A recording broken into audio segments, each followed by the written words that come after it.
வெளிநாடுகளில் இருக்கக்கூடியவங்க ரொம்ப ஆர்வமாக ஆவலோடு காத்திருக்கக்கூடிய அந்த ஒரு பொக்கிஷன் தான் இன்றைக்கி என் கையில் கிடச்சிருக்கு. நம்ம ஃபேமிலி மெம்பர்ஸ் ஊரில் நமக்கு பிடிச்ச விஷயங்களை அங்கேருந்து பேக் பண்ணி இங்கே வரக்கூடிய ஆள்கிட்ட கொடுத்து விடுவாங்க. ஃபைனலாக அந்த ஒரு பொக்கிஷன் நம்ம கையில் இன்றைக்கி வந்து சேர்ந்துருக்கு. வாங்க இந்த பொக்கிஷத்துக்குள்ளாடி என்னென்ன ஐட்டம்ஸ் இருக்குன்னு பார்த்து தெரிஞ்சுக்கலாம். இதுதான் அந்த பொக்கிஷன். என்னென்ன இருக்குன்னா இந்த ஷர்ட்டு 1 2 3 ஷர்ட்டு, இது என் ஒய்ஃபுக்கு ட்ரெஸ்ஸு, இது ஒரு கவரில். அதுக்கப்புறமா மெயின் விஷயமே இங்கே தான் இருக்குது. இந்த ஒரு விஷயத்துக்காக தான் எல்லாருமே காத்திருப்பாங்க. ஸ்நாக்ஸ் ஐட்டம்ஸ்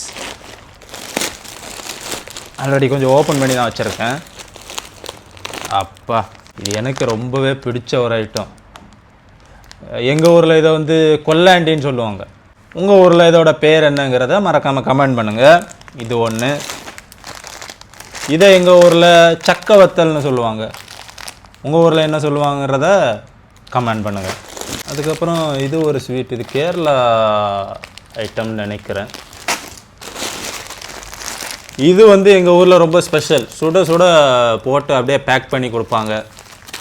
லைவாக மிக்சர் சிப்ஸ் எல்லாம் செய்கிற கடைங்க எங்கள் ஊரில் 2-3 கடைங்க இருக்குது.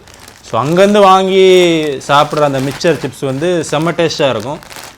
நீங்களும் குளச்சல் பக்கம் போனீங்கன்னா வாங்கி ட்ரை பண்ணி பாருங்கள். இதுவுமே அங்கேருந்து தான் அந்த லைவாக அப்போவே ஃப்ரை பண்ணி கொடுக்குற ஐட்டம் சிப்ஸு செம்ம டேஸ்ட்டாக இருக்கும். அப்புறம் இது வந்து சின்ன குழந்தைங்க சாப்பிட்ற ஹைட் அண்ட் சீக் பிஸ்கெட். ஏன்னா எங்கள் வீட்லேயும் ஒரு சின்ன குழந்தை இருக்குல்ல, வேறு யாரும் இல்லை, என் ஒய்ஃபு தான், அவங்களுக்காக. அப்புறம் இது வந்து என்னோடய கேமரா ஊருக்கு போனப்போ அங்கேயே வச்சுட்டு வந்தேன். அதுக்கப்புறம் ரொம்ப நாள் கழித்து இன்றைக்கி மீண்டும் நம்ம கையில் வந்திருக்கு கோப்ரோ. இவ்வளோதான் அன்பாக்சிங்கில். வீடியோ பிடிச்சிருந்தா லைக் பண்ணுங்கள். இது மாதிரி நிறைய இன்ட்ரெஸ்டிங்கான வீடியோஸ் பார்க்குறதுக்கு ரோனால்ட்ஸ் vlogsஸை ஃபாலோ பண்ணுங்கள்.